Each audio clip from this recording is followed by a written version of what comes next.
So I'll just go through this fingering technique that you've got on page 20.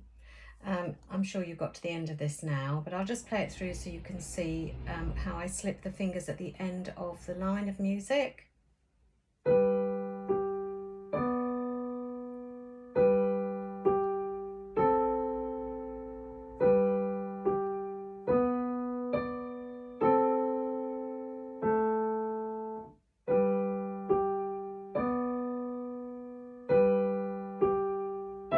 So here's the slip, 2, thumb, take the third finger next door to the B, then the thumb to the G. I'm not going to go through anything else on that page. I can't remember exactly what scales and arpeggios you've done. So I'm sure you've done C major, and I'm sure you've done it 2 octaves.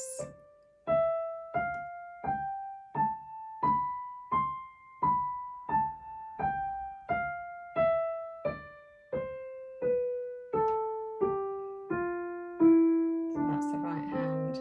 So it's 3 fingers, 4 fingers, 3 fingers, 5 fingers, then the reverse coming down. Left hand, you can start either an octave lower from where the right hand started, or 2 octaves. I'll start just an octave lower. So left hand, of course, it's the opposite. It's the 5 fingers first, then the 3, then the 4 fingers, and then the 3. Watch the turn here, comes quite quickly. Make sure the thumb comes on the C, which we call your key note.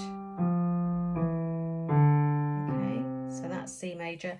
Now, you may or may not have done G major, but if not, I'll show you G major. So G major starting on G, obviously, there's an F sharp that has to be included. I'll just go out of shot there. Let's just bring it back a little bit.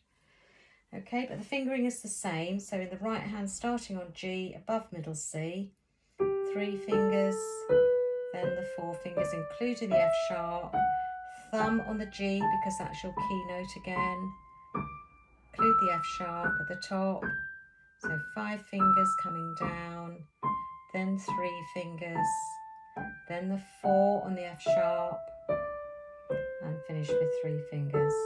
Okay, and the left hand starting the next G down or the second octave down, whichever's more comfortable for you. So starting with all 5 fingers, then 3, 2, including the F sharp, 4 turns on the A, 3, 2, 1, and back down again. Again, remember the turn. Go to the 4th finger now before you turn again. Okay, so that's G major.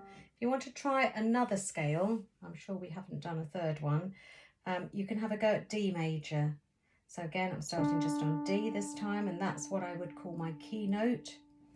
It has 2 sharps, F sharp and C sharp. So that's the first black key in the group of 3 black keys, and C sharp is the first black key in the group of 2 black keys. Finger pattern is still the same. So the right hand will start with 3 fingers, including the F sharp, then a turn, then 4 fingers, including the C sharp, then turn the thumb onto the D, called the key note. Then we start again with 3 fingers, turn, then all fingers, including the C sharp, to the top. Now back down again. 3 goes to the F sharp, key note D, 4 goes to the C sharp, and 3 to the F sharp. Okay, then the left hand starting again 1 or 2 octaves lower. So starting with my 5, here is the F sharp, turn, here's the C sharp, key note, now the 4th finger, F sharp, and 3 notes including the C sharp. Now back down again, turn after the 3rd finger, don't forget the F sharp, 4th finger, then the thumb on the D, turn after the 3rd finger, and we finish.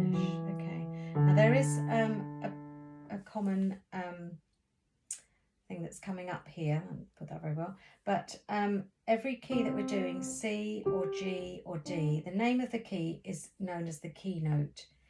And halfway through every scale that we play, when we get to the keynote, we always put our thumb, right hand and left hand. Okay, G major's the same.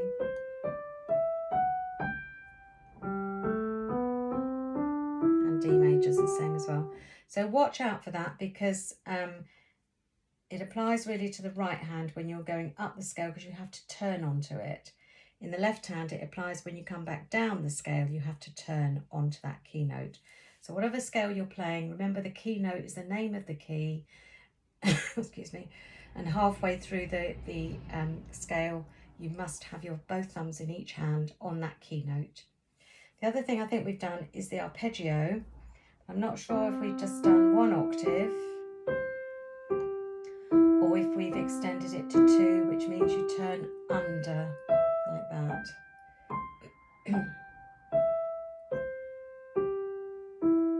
Okay, so that recurring point that I'm just making again works on the arpeggios as well.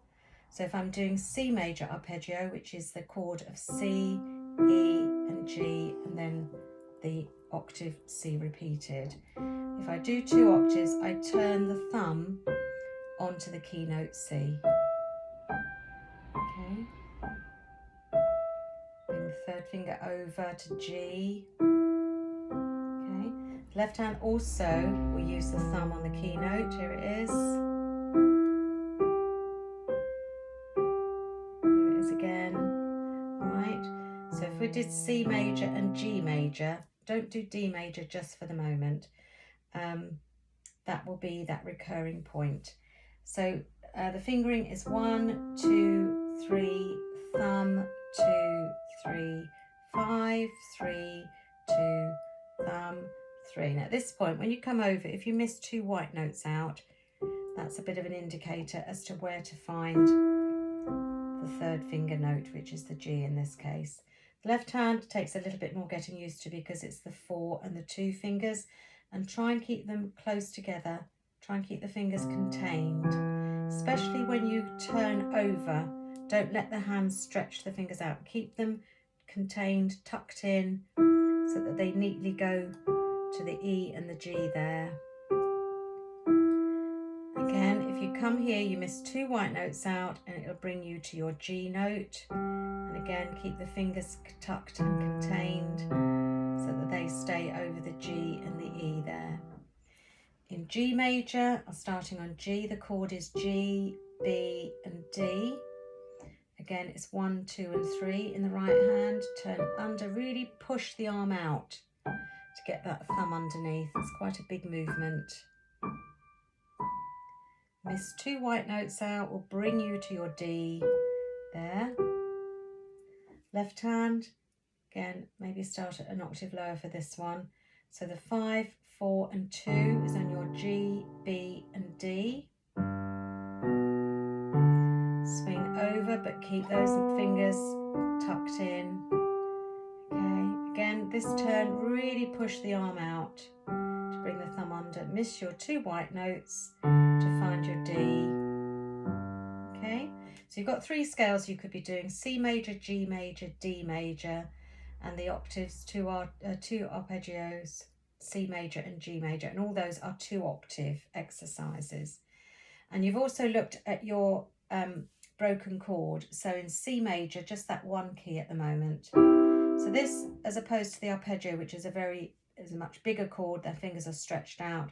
This is a much closer chord here, so the fingers are a little bit closer together. So 1, 3 and 5 on C, E and G.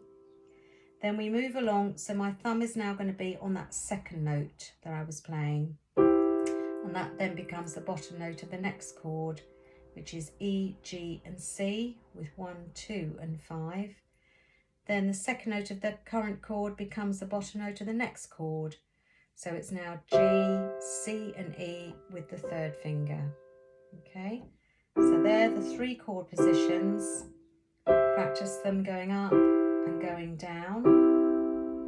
Now the broken chord pattern is to split those notes up. And this time I'm moving my thumb to the E, but not making a break. readjusting my fingers. So my 2 is on G, my little finger is on C. Again, I'm just bringing my thumb up to the G, but not making a break. Readjust your fingers, so your 3rd finger's on C, your 5th finger's on E, and you go back to the C. That's the end of the broken chord at the top of the exercise. Now we're going to start descending, so go back to the little finger on E and start coming in reverse. So this time the little finger has to move. Readjust your fingers, 2 on G, thumb on E. Again, take the little finger to G this time, 3, thumb, and we finish on the G, or our 5th finger. So there's an end note at the top of the broken chord and at the bottom. I'll just play that again. Take the thumb to E, take the thumb to G, and just your extra note, which is 3 beats long. Go back to the E, take the little finger to the C, take the little finger to the G, and finish on your end note for 3 counts. Left hand, same notes, C, E, G, 5, 3 and 1. Next chord will have E at the bottom, 5, 3 and 1. And the next chord will have G at the bottom, 5, 2 and 1. So the fingering between the 2 hands is not in the same order. So practice first of all just going between those groups of notes and groups of fingering as well. And if we split the notes up in a similar fashion to the right hand, so I'm taking the 5 to the E, not doing a break, I'm joining it, moving my fingers now so the 3rd finger's on G and my thumb is on C, taking my little finger to G this time, joining onto it, 2nd finger on C, thumb on E, and back to my single note at the top, which is C, back to the E to come down. Now the thumb this time is moving to the C, 3rd finger to the G, E, thumb moves to G, 3rd finger to E, 5 to C, and finish on your single note G. So again, I'll do that with a bit more counting. E, G, C, G, C, E, and 1, 2, 3 on that top note, back again, E, C and G, C, G and E,